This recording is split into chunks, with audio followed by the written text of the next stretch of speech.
கேஸ்லாம் போட்டு ஏதாவது பேஷண்ட்ஸ் நம்ம மேலே கேஸ்லாம் போட்டு நடந்தாங்கன்னா அது லைஃப் டைம் வச்சிருக்கணும். அது எப்போ வேணாலும் திரும்ப கேட்பாங்க. we have to give the details. ஆனால் 3 வருஷத்துக்குள்ள தான் அவங்களால கோர்ட்டில் போய் கேஸ் போட முடியும். நீங்கள் ட்ரீட்மெண்ட் பண்ணி 3 வருஷத்துக்குள்ள தான். அதுக்கப்புறம் அவங்களால அதை வந்து கேட்க முடியாது. அதுதான் இன்னைக்கு லா.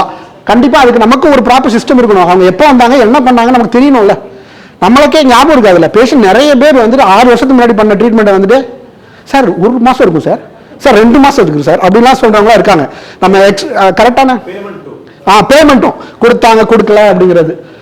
அதுக்கு அக்கௌண்ட்ஸ் அண்ட் ஃபினான்ஸில் வந்துட்டு ஆக்சுவலாக we should have some format. Form 3C ஒன்று இருக்குது இன்கம் டேக்ஸில். If at all we can adopt that format. அந்த இன்கம் டேக்ஸ்க்கு வந்து நீங்கள் ஃபார்ம் 3C கொடுத்தீங்கன்னா they accept it as a document for your clinical income. Form 3C வந்து நம்ம இம்ப்ளிமெண்ட் பண்ண முடியும்னா that's the best. ஆன்லைனில் போட்டு income tax form 3C for டாக்டர்ஸ்னு போட்டிங்கனாலே ஒன்றும் இல்லை, டேட்டு நேமு பேஷண்ட் நேமு என்ன ட்ரீட்மெண்ட் பண்ணீங்க எவ்வளோ காசு வாங்கினீங்க என்ன மோடில் வாங்கினீங்கன்னு எழுதிக்கோங்க. இப்போ அது ஒரு பிரச்சனை. கேஷ்ல வாங்கணுமா யூபிஐல வாங்கணுமா அப்படின்னு சொல்லிட்டு ஒரு எக்ஸல், நான் ஒரு எக்ஸல்ல தான் வச்சிருக்கேன். ஈஸி வழி இல்லை நோட்டில் எழுதிக்கோங்க, தட்ஸ் ஓகே. பட் ஆனால் அது நமக்கு கொடுக்க தெரியணும். என்னைக்கு கேட்டாலும் இந்த வருஷத்தோட இன்கம் அதை டோட்டல் பார்த்தா நம்மளால கண்டுபிடிக்க முடியும். அது ஒன்று. ஹியூமன் ரிசோர்ஸ் ஸ்டாஃப் ட்ரைனிங் அதை பற்றி சொல்லிட்டேன். டாக்குமெண்டேஷன் பேப்பர் ஒர்க் சொல்லிட்டேன். லீகல் ரெகுலேட்டரி எத்திக்கல் நம்ம ஒன்றும் பண்ண முடியாது, ஃபாலோ பண்ணி தான் ஆகணும். சிஏ ரெஜிஸ்ட்ரேஷன்னா பண்ணி தான் ஆகணும். பயோமெடிக்கல் வேஸ்ட்னா பண்ணி தான் ஆகணும். அது நாங்கள் ஹெல்ப் பண்ணுவோம். ஐடியாவிலேருந்து நாங்கள் உங்களுக்கு ஹெல்ப் பண்ணுவோம். எங்கள்கிட்ட மெம்பராக இருந்தீங்கன்னா கம்மி ப்ரைஸ்க்கு பண்ணி கொடுப்பாங்க. ஓகே, அது நீங்கள் பண்ணலாம். ஏதாவது ஒரு பிரச்சனைன்னு ஃபோன் பண்ணீங்கன்னா ராஜசேகர் எல்லா டிபார்ட்மெண்ட்லையும் பேசுவார்.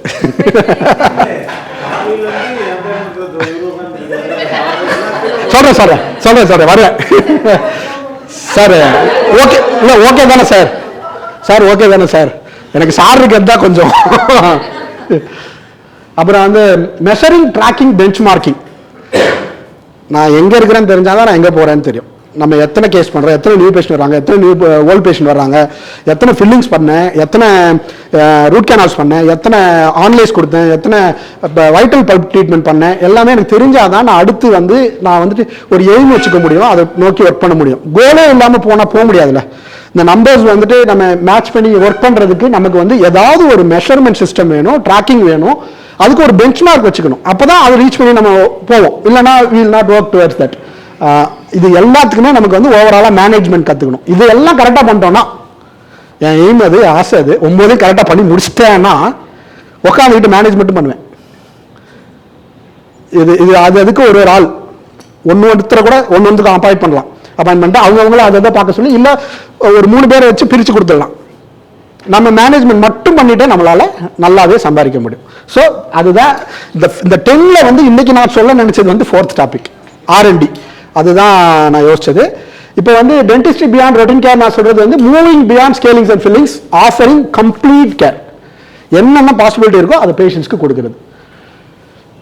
இப்போ வந்து பேஷண்ட் சைக்காலஜி என்ன, இந்தியன் ஃபேமிலி ஸ்கூலில் வர பேஷண்டோட சைக்காலஜிஸ்ட் என்ன, அப்போ தெரிஞ்சால் தானே நம்ம அவங்களை ஹேண்டில் பண்ண முடியும். So want complete solutions from one clinic. They are not ready to run between clinics. நான் அங்கே போய் இதை அங்கே பண்ணிக்குவாங்க, இதை அங்கே பண்ண மாட்டாங்க, நாங்கள் பண்ணுவோம் நாங்கள் பண்ண மாட்டாங்க, வேண்டாம். ஒரு ஃபேமிலி டென்டிஸ்ட். ஏன்னா ஒருத்தர் வீட்லையும் ஃபேமிலியில் டென்டிஸ்ட் இருக்காங்க. கண்டிப்பாக சொந்தக்காரங்க, தெரிஞ்சவங்க, அண்ணன் பையன், பெரியப்பா பையன், அப்படி யாரோ ஒருத்தர் டென்டிஸ்ட் இருக்காங்க. அதுக்கெல்லாம் மீறி உங்களை அவங்க ஃபேமிலி டென்டிஸ்ட் அவங்ககிட்ட வரும்போது அவங்க உங்கள் மேலே இருக்க ட்ரஸ்ட்டில் தான் வராங்க. உங்கள் கூட கோஆர்டினேட் பண்ணிக்க முடியும், உங்கள் கூட கம்யூனிகேட் பண்ணிக்க முடியும், நீங்கள் எல்லா பெஸ்ட் ஆப்ஷன்ஸும் கொடுப்பீங்கன்னு நினச்சி தான் வராங்க. அப்போ அதை நம்ம வின் பண்ணுறதுக்கு நம்ம வந்துட்டு we should be patients are price sensitive. Yes, யாருமே சும்மா காசு தூக்கி கொடுத்துட மாட்டாங்கல்ல, பைசா செலவு பண்ணி யோசிப்பாங்கல்ல. But they are value aware. கண்டிப்பாக they are value aware. Value நம்ம கொடுத்தோம்னா நீங்கள் சொல்லுங்கள், உங்கள் பையனுக்கு உடம்பு சரியில்லை, சீப்பஸ்ட் ஹாஸ்பிட்டல் கூட்டு போவீங்களா? யாராவது உங்கள் பசங்களுக்கு உடம்பு சரியில்லைன்னா டைரெக்டாக சீப்பஸ்ட் ஹாஸ்பிட்டல் கூட்டு போக மாட்டோம். யார் நல்ல டாக்டர், யார் நல்லா பார்ப்பாங்க, அங்கே காசே வராது. ஆக்சுவலாக நான் காசு எனக்கு பே பண்ண மாட்டாங்கன்னு நான் சீப்பாக சார்ஜ் பண்ணுறேன்னு சொன்னாங்கன்னா அது போய் தப்பு, அப்படி பண்ணக்கூடாது. If at all you are doing something சீப்னா you are cheating yourself. Okay, அது வந்துட்டு சீப்பஸ்ட் ஆப்ஷன் வந்துட்டு எதில் இருக்கோ இல்லையா, ஹெல்த் கேரில் எல்லாமே செலவு பண்ண ரெடியாக தான் இருக்கிறாங்க, அதுதான் உண்மை. ஓகே, அதை நம்ம புரிஞ்சுக்கணும். அப்படி பேஷண்ட்ஸ் வந்து 4 கிளாஸாக பிரிக்கலாம். ஓகே, அந்த லோவர் எண்டில் இருக்கிற பேஷண்ட்ஸை நம்ம அவங்களுக்கு தேவையான சப்போர்ட் கொடுத்தா போகிறோம், ஃபுல்லாக நம்மளால் ட்ரீட் பண்ண முடியாது. ஓகே, அவங்களுக்கு கண்டிப்பாக சொல்யூஷன் கொடுக்கணும், ஹெல்ப் பண்ணணும். நானும் எத்தனையோ பேஷண்ட்டை சொல்லியிருக்கிறேன், இது நீங்கள் பண்ணிட்டீங்கன்னா உங்களுக்கு நல்லது, நீங்கள் ஜிஹெச்சில் போய் பண்ணிக்கோங்க, நீங்கள் வந்து மீனாட்சி அம்மாள் டென்டல் காலேஜில் போய் பண்ணிக்கோங்க. அங்கே நான் ஃபோன் பண்ணுறேன், டிபார்ட்மெண்ட்டில் சொல்கிறாங்க, நீங்கள் பார்த்துக்கோங்க கூட நான் சொல்லியிருக்கேன். என் கிளினிக்கில் வந்து பேசினேன், மறுநாள் காலையில் நானே ஓபியில் பார்த்துருக்கேன். ஓபியில் பார்த்து அங்கே என்ன ஆர்டிஸ்ட்டை சொல்லி ரூட் கேனல் முடிச்சு கொடுத்துருங்கன்னு சொல்லியிருக்கேன். ஸோ அது நம்ம பண்ணி கொடுக்கலாம், அது நம்ம ரெஸ்பான்சிபிலிட்டி. பட் ஆனால் அதுக்குரிய காஸ்ட் வாங்காமல் நம்மளால் ஃப்ரீயாக சர்வீஸ் பண்ணிட்டு இருக்க முடியாது. Patient wants access to all options across all specialties. Please understand that, okay? Expects continuity of care in same clinic. அவங்க ஒருத்தரையும் வேற இடம் உங்கள்கிட்ட நான் திரும்பி வந்து பார்க்கணும் சார், நீங்கள் தான் பார்க்கணும்னு சொல்லுவாங்க. எந்த கன்சல்டன்ட் பண்ணாலும் அதை ஃபாலோ அப் பண்ணுறதுக்கு உங்களுக்கு தெரியணும், அதுக்குரிய நாலேஜ் நம்ம கெயின் பண்ணி தான் ஆகணும். So I mean to say, to give the various options, we should have treatment knowledge. என்னென்ன ட்ரீட்மெண்ட்ஸ் அவைலபிளாக இருக்குங்கிறது வந்து very very crucial. we should have that option. knowing all new procedures across all specialties. கண்டிப்பாக நமக்கு தெரிஞ்சிருக்கணும். எல்லாம் ஃபுல்லாக தெரிய வேண்டியதில்லை, ஃபுல்லாக பண்ண தெரிய வேண்டியதில்லை. எப்போ பண்ணணும், எப்படி பண்ணணும், என்னன்ற நாலேஜ் இருந்தால் கூட போகிறோம். உங்களுக்கு நீங்களே பண்ணணுன்ற அவசியம் கிடையாது. we can do it if you are capable, if you are confident, if you are learned. please go ahead, do it. நீங்கள் சொன்னீங்கல்ல டெலஸ்கோபிக் டென்ச்சர் பண்ண முடியுமா, பண்ணுங்க. It's okay. இல்லையா, call somebody. Specialist is always there. They can come to your clinic. Give the best to the patient. Educate patients confidently. அதுக்கு நமக்கு வந்து treatment specific language வேணும். ஓகே, அதை சொல்கிறத அப்படி சொன்னால் தான் அவங்க கேட்டுப்பாங்க. அதை வந்து அதுக்கு வந்து நம்ம வந்து பேசிக்காக 4 கோர்ஸ் போனால் தான் அதை பற்றி அவங்க பேசுவாங்க. அதை பேசினா தான் அது நமக்கு புரியும். நமக்கு புரிஞ்சால் தான் நம்ம சொல்ல முடியும். நமக்கு தெரியாத ஒன்றை பற்றி நம்மளால் பேச முடியாதுல்ல. சென்னைக்குள்ளே மட்டுமே நான் எப்படியும் ஒரு 50 கிளினிக்கு மேலே நான் உள்ளே போய் பார்த்துட்டு வந்திருக்கேன், சும்மா நின்றுட்டு வந்திருக்கிறேன். இதெல்லாம் ஒரு 5 வருஷத்துக்கு முன்னாடி வரைக்கும் செஞ்சேன். யாரெல்லாம் எனக்கு வந்துட்டு ரொம்ப ஒரு மதிப்புக்குரிய மரியாதைக்குரிய அவங்ககிட்ட ஏதாவது கற்றுக்க முடியும்னு எனக்கு தோணியிருக்குன்னா அவங்க கிளினிக்கில் போய் நான் நின்றுருக்கேன். அவங்க எப்படி பேசுகிறாங்கிறத கவனிச்சிருக்கேன்.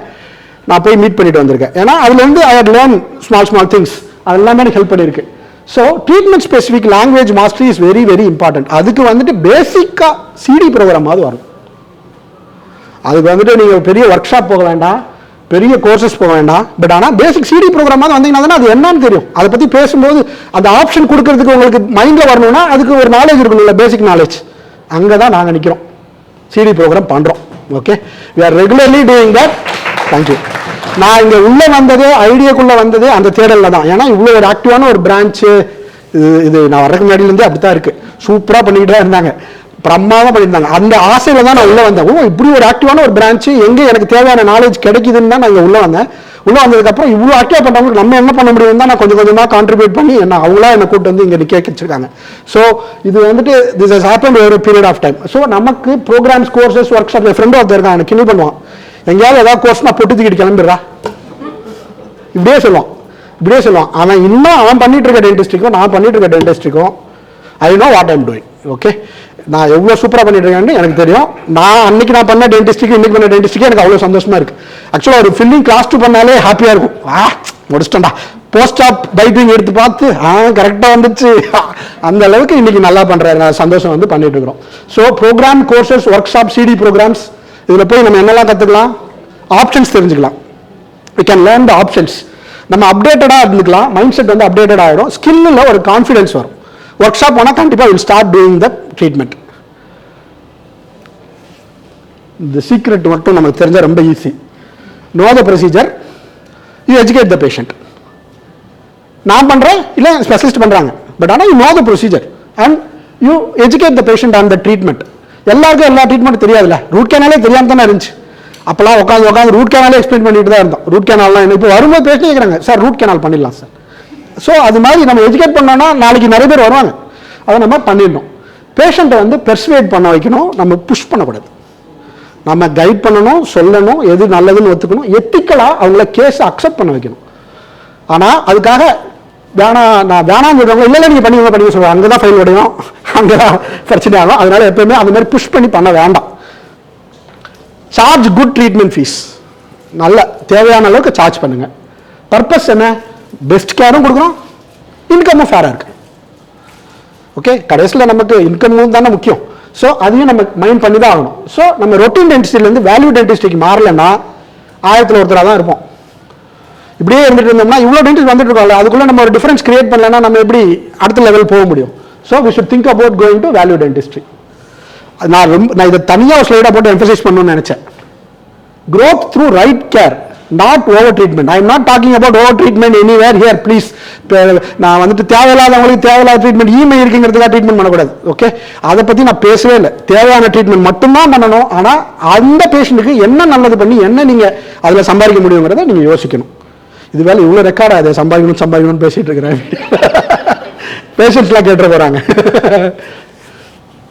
ஸோ ஜென்ரல் க்ரோத் ஃபார்ம்ல வந்து கிளினிக்கல் எக்ஸலன்ஸு நமக்கு நல்லா தெரியணும். இல்லைனா நல்லா தெரிகிற டாக்டர் நம்ம கையில் இருக்கணும். கிளினிக்கலாக அதை நல்லா பண்ணக்கூடிய டாக்டர் இருக்கணும். அதை ப்ராப்பராக கம்யூனிகேட் பண்ணணும். பேஷண்ட்டுக்கு சூப்பர் எக்ஸ்பீரியன்ஸ் கொடுக்கணும். இதை மூணையும் கொடுத்தா இது வந்து க்ரோத் ஃபார்முலா. இதை கொஞ்சம் மாடிஃபை பண்ணுறேன். I come back to the slide again. Okay, communication நான் என்ன சொல்ல வர்றேன்னா விஷுவல் கம்யூனிகேஷன் சொல்கிறேன். டிஜிட்டலாக எக்ஸ்ரே காமிக்கிறது, பிஃபோர் அண்ட் ஆஃப்டர் ஃபோட்டோஸ் காமிக்கிறது, 3D ஸ்கேன்ஸ் காமிக்கிறது. நல்லா புரியும் அவங்களுக்கு. புரியுற மாதிரி பேசினா தானே அவங்களுக்கு புரியும். லெஃப்ட் அப்பர் மோலா சொன்னால் தெரியாதுல்ல. ஸோ அதே மாதிரி நீங்கள் ஐஓபியில் காமிக்கிறத விட ஓபிசியில் காமிச்சிங்கன்னா பேஷண்ட்டுக்கு பெட்டராக புரியும். That's how it works. So patient centric கம்யூனிகேஷனாக இருக்கணும். கம்ஃபர்டபுளாக பேசுங்க, அவங்க ஸ்பீடுக்கு ஏற்ற மாதிரி பேசுங்க. என் ஒய்ஃப் என்கிட்ட ரொம்ப நீங்கள் ஸ்பீடாக பேசுங்கன்னு சொல்லுவாங்க எப்பயுமே. பட் ஆனால் சில பேஷண்ட்ஸ் வந்து மெதுவாக பேசினா புரியும், சிலர் விஷுவலாக புரியும், சிலருக்கு படம் வரைஞ்சா புரியும், சிலருக்கு சும்மா சொன்னாலே புரியும். அவங்க பர்செப்ஷனை பார்த்து நம்ம மாடிஃபை பண்ணிக்கணும். ஏன்னா பேஷண்ட்டுக்கு ஏற்ற மாதிரி நம்ம மாற்றி அவங்களுக்கு ஏற்ற மாதிரி புரியுற மாதிரி சொன்னால் தான் அது புரியும் அவங்களுக்கு.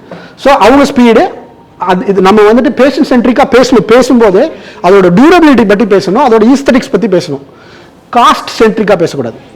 இதுனா அவ்வளோ அப்படின்னு சொல்கிறத விட இது ரொம்ப நல்லா இருக்கும், லாங் லைஃபாக இருக்கும், இதுக்கு வந்து இவ்வளோ ஆகும் அப்படின்னு நம்ம சொல்கிறது வந்துட்டு என்ன சார்ஜ் இல்லையாப்பா? ஓகே, நிறைய யோசிச்சு நிறைய எழுதி வச்சுருக்கேன், பார்த்தா தான் பேச முடியும். இல்லை இது பார்த்தா பேச முடியும். காலையில் 4 மணிக்கு தான் பிபிடி முடித்தேன். 4 மணிக்கு தான்